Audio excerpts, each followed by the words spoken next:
कुछ समय बाद हरियाणा में विधानसभा चुनाव होने जा रहे हैं। राजनीतिक दल पूरी तैयारी के साथ चुनाव मैदान में उतर चुके हैं। आज का मतदाता जागरूक है, बहुत सोच समझकर अपने मत का प्रयोग करना चाहता है। प्रत्येक राजनीतिक दल के टिकट के दावेदारों की लंबी लंबी लाइनें लगी हैं।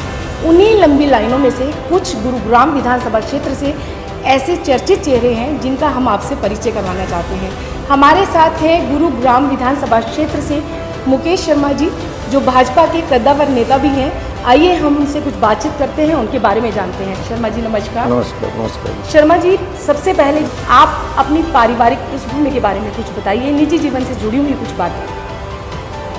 मैं भारतीय जनता पार्टी में, मुझसे पहले मेरे फादर साहब थे जी। वो उस टाइम ग्रामीण क्षेत्र था, तो मेरे फादर साहब ग्रामीण क्षेत्र के किसान मोर्चा के अध्यक्ष होया करते। और फिर मैं 2004 में भारतीय जनता पार्टी मैंने ज्वाइन करी और मैंने जो सक्रिय राजनीतिक होती है उसमें हिस्सा लिया। उसके बाद भारतीय जनता पार्टी ने मुझे सपोर्ट सेल का पूरा हरियाणा प्रदेश का संयोजक बनाया। आज मेरे पास वर्तमान में जो मेरे पास जिम्मेवारी है वो मैं खेल प्रकोष्ठ का सह संयोजक हूँ हरियाणा प्रदेश का। इसी माहौल से हम सब लोग चले हुए हैं। और गुड़गांव विधानसभा में मैं रेगुलर, क्योंकि मैं 2 बार चुनाव भी लड़ चुका हूँ विधानसभा का। हरियाणा का सबसे छोटा कैंडिडेट था जब मैंने विधानसभा का चुनाव लड़ा। और अब मैं गुड़गांव विधानसभा से अपनी तैयारी में जुटा हुआ हूँ। और भारतीय जनता पार्टी मुझे टिकट देगी तो मैं 10 बजे सीट जीत के भी दे दूंगा। मुकेश जी, राजनीति क्या केवल राज करने की नीति है? राजनीति को आप किस तरह से परिभाषित करना चाहेंगे? राजनीति एक सेवा का माध्यम है जी। और मैं राजनीतिक में आया तो मैं सेवा करने के लिए आया हूँ जी। मेरे को शुरू से ही आदत है मेरी कि मैं हमेशा सेवा करता हूँ। अपने निजी कोष से मैं बहुत खर्चा करता हूँ। अभी मैंने कम से कम 12 लाख कुछ लोगों को खाटू श्याम बाबा की यात्रा कराई है। उसमें उनके बस फ्री, उनका भोजन फ्री। उसके बाद में गुड़गांव के जो बेटियां हैं, जो गरीब बेटियां थी, मुझे लगता था इनकी शादी में मेरे को मदद करनी चाहिए। 11,000 कुछ बेटियों की मैं मदद कर चुका हूँ उनकी शादियों में। किसी की मैं फर्नीचर दिया, किसी में कैश दिया, किसी में भोजन कराया। ऐसे करके मैं सामाजिक जो भी कार्य होता है उसमें मैं बढ़ चढ़ के हिस्सा लेता हूँ। शर्मा जी, आप गुरुग्राम विधानसभा क्षेत्र से टिकट की दावेदारी कर रहे हैं, यहाँ इस क्षेत्र से जुड़े हुए हैं, आपने इस क्षेत्र को अच्छी तरह से जाना है। आपको टिकट मिलती है तो सबसे पहले ऐसी कौन सी समस्याएं हैं जिनको दूर करना चाहेंगे? क्योंकि आज का युवा रोजगार चाहता है, स्वावलंबन चाहता है। आज की महिलाएं हैं जो वो रोजगार चाहती हैं, परिवार में अपना सहायता देनी चाहती हैं, अपनी सहायता देना चाहती हैं। जो कन्याएं हैं वो भी खड़े होना चाहती हैं, कदम से कदम मिलाकर चलना चाहती हैं। तो इस दिशा में आप कुछ बताना चाहेंगे? जो आप टिकट मिलते ही सबसे पहले मेरी ये रहेगा कि मैं अपनी क्षेत्र की जनता के लिए मुझे ये करना है। अभी आपने मेरे को रोजगार के बारे में बात की युवा साथियों के लिए। अभी मैंने अपने यहाँ पर कैंप लगाया था, रोजगार मेला। 7,500 बच्चों को मैंने उसमें जॉब दिलाई है। 1 लाख के करीब बच्चे आए थे। सबको जिसकी जैसे एजुकेशन के हिसाब से, जिसने जो डिग्री थी, जिसके पास कोई इंजीनियर था तो उसको इंजीनियर लगवाया, जो हमें लगता था कोई वेल्डर है उसको वेल्डर को लगवाया। जिस कंपनी में, जैसे आईटी कंपनी हमारे यहाँ पर बहुत ज़्यादा है, तो बहुत से बच्चों को आईटी कंपनी में मैंने लगवाया। तो 7,500 के करीब हमने जॉब दिलाई। और जो आप विजन पूछना चाहते हो, हम अपने क्षेत्र में आते ही सबसे पहले कार्य क्या करेंगे, हमारा सबसे पहला उद्देश्य ये है कि हम चाहते हैं कि हमारे यहाँ आयुक्त डिपो है 900 मीटर की। जो इस एरिया में आगे चलोगे आप तो यहाँ एक बहुत बड़ी समस्या है 900 मीटर की। वहाँ पॉपुलेशन बहुत ज़्यादा होगी। आयुक्त डिपो पहले था, वो तो जब पॉपुलेशन ज़्यादा हुई तो वहाँ पर मूलभूत सुविधा नहीं मिलती, जैसे बिजली, पानी, रोड, सिविल। हम चाहते हैं कि उन लोगों को मूलभूत सुविधा मिले और आयुक्त डिपो यहाँ से शिफ्ट हो। और आयुक्त डिपो जैसे शिफ्ट होता है यहाँ से, तो रेवाड़ी में एम्स आ गया, झज्जर में एम्स आ गया, तो गुड़गांव जैसे शहर में पीजीआई आना चाहिए। क्योंकि हिंदुस्तान का कोई भी प्रांत ऐसा नहीं होगा जिसके नागरिक गुड़गांव में ना रहते हो। और अब तो मैं जिले की चैलेंज कर सकता हूँ, कोई जिला ऐसा ना होगा पूरे भारतवर्ष में जिसके नागरिक गुड़गांव में ना रहते हो। जब अमेरिका के राष्ट्रपति ट्रंप का बेटा यहाँ पर आके टाउनशिप काट सकता है, तो गुड़गांव तो आज एक मिलियन सिटी है, एक हाईटेक सिटी है। और उसके बावजूद भी हमें जब स्वास्थ्य की बात आती है तो हम सबसे पीछे हैं। अभी मुझसे एक मीडिया वालों ने भी मुझसे सवाल किया था कि भाई साहब सरकारी हॉस्पिटल के बारे में कुछ बताओ। मैंने कहा मैं सरकारी हॉस्पिटल नहीं जाता, मैं तो गुड़गांव जैसे शहर में पीजीआई होना चाहिए। ये मेरा सबसे पहला उद्देश्य है कि मैं बनते ही मैं अपनी विधानसभा में सबसे पहला जो अपना वक्तव्य रखूं, तो सबसे पहला ही मैं पीजीआई के बारे में बोलूं कि इस क्षेत्र में जरूरत है। आज आपने गुड़गांव में घूम के देख रहे हो, गुड़गांव जैसे शहर में हमारा बस स्टैंड जो गुड़गांव का है वो आज से 50 साल 100 साल पहले भी ऐसा ही था और आज भी ऐसा है।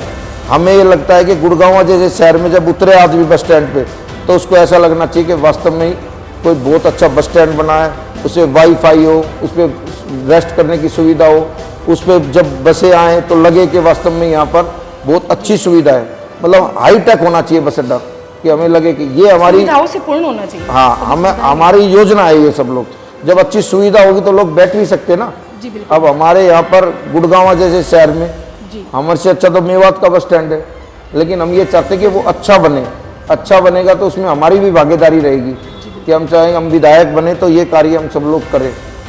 तीसरी हमारी योजना जो आप सबके बीच में, हमारे यहाँ एक सेक्टर 5 का ग्राउंड है, उस सेक्टर 5 के ग्राउंड में एक इंडोर स्टेडियम बने कि बच्चे अब गलियों में क्या खेलेंगे बच्चे, छोटी छोटी गलियों में बच्चा क्या खेल सकता है। हम चाहते हैं इंडोर स्टेडियम बने, कोई बैडमिंटन खेले, कोई वॉलीबॉल खेले, कोई लॉन्ग टेनिस खेले, उसके अंदर ही सारी गेमों की सुविधा हो, रेसलिंग हो, कबड्डी हो, कुश्ती हो। ऐसे करके हम सोच रहे कि ऐसी एक ऐसा स्टेडियम बने जो इंडोर स्टेडियम हो।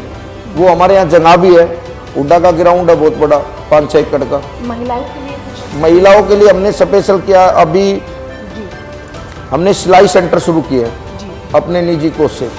बहनों को लगता है कि सबसे पहले आत्मनिर्भर वाली बात है जो हमारे देश के यशस्वी प्रधानमंत्री ने कहा कि सबको रोजगार मिलना चाहिए। अगर जो बहनें सिलाई जानती हैं तो हमें लगता है कि वो अपना खुद का कार्य कर सकती है। अगर जो वो ब्यूटी पार्लर का कोई कोर्स जानती है तो वो कुछ ना कुछ कर सकती है। तो ऐसी योजनाओं के साथ हमने लगा कि अभी हम पहले सिलाई सेंटर शुरू किए हैं। आने वाले भविष्य में हम सोच रहे हैं कि हम ब्यूटी पार्लर का भी एक ऐसा कोर्स शुरुआत कराएं कि बहनों को, और फिर उसके बाद उसकी व्यवस्था भी करें। कई बार बहनें सीख लेती हैं लेकिन क्या होता है कि वो जल्द पैसों के लिए वो अपना कार्य शुरू नहीं कर पाती, तो हम अपने निजी कोष से देंगे और उनका ये कार्य भी जल्दी से जल्दी शुरू कराएंगे। हमारे यहाँ पर औद्योगिक क्षेत्र में एक्सपोर्ट का काम बहुत ज़्यादा है, तो हमारे जो थैले भी हैं बन के आते हैं, वो थैले भी हम यही प्रयास करते हैं कि भारत को प्लास्टिक मुक्त बनाना है, तो हम उन थैलों को भी बहनों को दें काम वो, और वो उनको काम मिलेगा तो हमारे लिए थैला भी बनाएंगी, उनको भी पैसे का एक व्यवस्था बनेगी। ऐसी छोटी छोटी विषय पे हम सब लोग अभी आने वाली 7 तारीख को हम अपने एरिया में तीज उत्सव बना रहे हैं। तीज उत्सव पे तो हम जितनी भी बहनें पार्लर वाली है उनसे हम कॉन्टेक्ट में हैं, उनके वहाँ पर जो भी मेहंदी लगेगी उनका जिस बहन को फ्री ऑफ कॉस्ट होगा वो, उससे उनको भी काम मिलेगा और बहनों को भी लगेगा कि कोई भाई उसके साथ खड़ा है। ऐसी योजनाओं के साथ हम बहनों के साथ चले। और अभी देश के यशस्वी प्रधानमंत्री नरेंद्र भाई मोदी ने एक काम चलाया है लखपति दीदी वाला, जो आज की डेट में पहले पुरुषों के नाम कोई भी प्लॉट हुआ, कोई लैंड हुई, वो पुरुषों के नाम होती थी। अब सरकार की तरफ से जो योजना मिलेगा, जो प्लॉट मिलेंगे, वो लखपति दीदी इसलिए भी बनाई गई है क्योंकि वो प्लॉट भी उनके नाम होगा। एक ड्रोन से खेती के बारे में बहुत मेरा तो सारा शहरी इलाका है, इसमें तो ऐसा कोई काम ही नहीं है, लेकिन आउटर हरियाणा में इससे महिलाओं को आत्मबल हाँ, निश्चित रूप से बढ़ेगा और मनोबल भी बढ़ेगा और एक रोजगार भी मिलता है। और जो हम सोचते हैं कि रोजगार इतना बड़ा विकसित हरियाणा में, तो हम चाहते हैं कि कोई भी बहनें ये ना कह पाए कि हमें काम ना मिला।